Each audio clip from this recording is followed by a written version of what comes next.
Hello, welcome to another lesson with me, Aruna Dantabhaktani.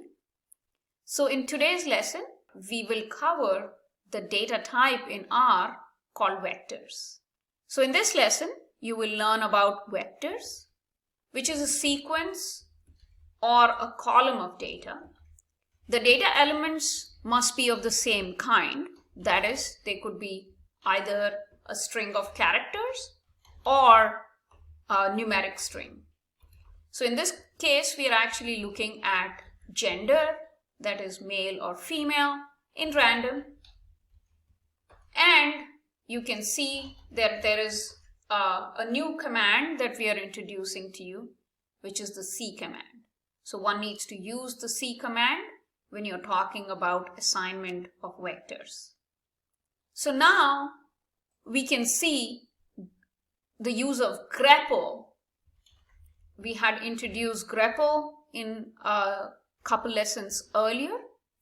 So grepl also works on a vector of characters. And here our question is the presence of the capital letter M in the vector gender. And as you can see, this is a capital M, and that is the reason why the answer is the way it is.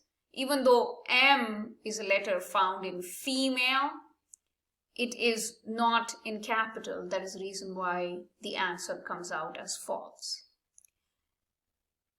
Now let's create a vector of numbers. All right. What can we do with the vector of numbers? As you can see, there was an error here because command C was not there.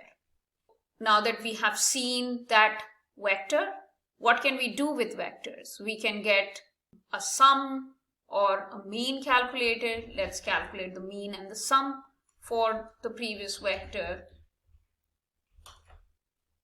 All right, pretty simple, right?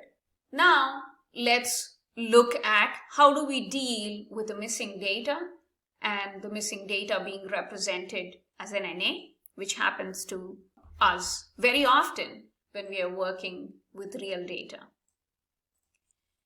If we were to try to calculate the mean or the sum with NA in the string, the answer cannot be calculated. However, there's a cool way for you to manage NA in R, and the way that is using this command. Na.rm is equal to true is the command that you would use, and if we run this, you would see that it calculates by ignoring the NA in the data string. And that's it for today's lesson.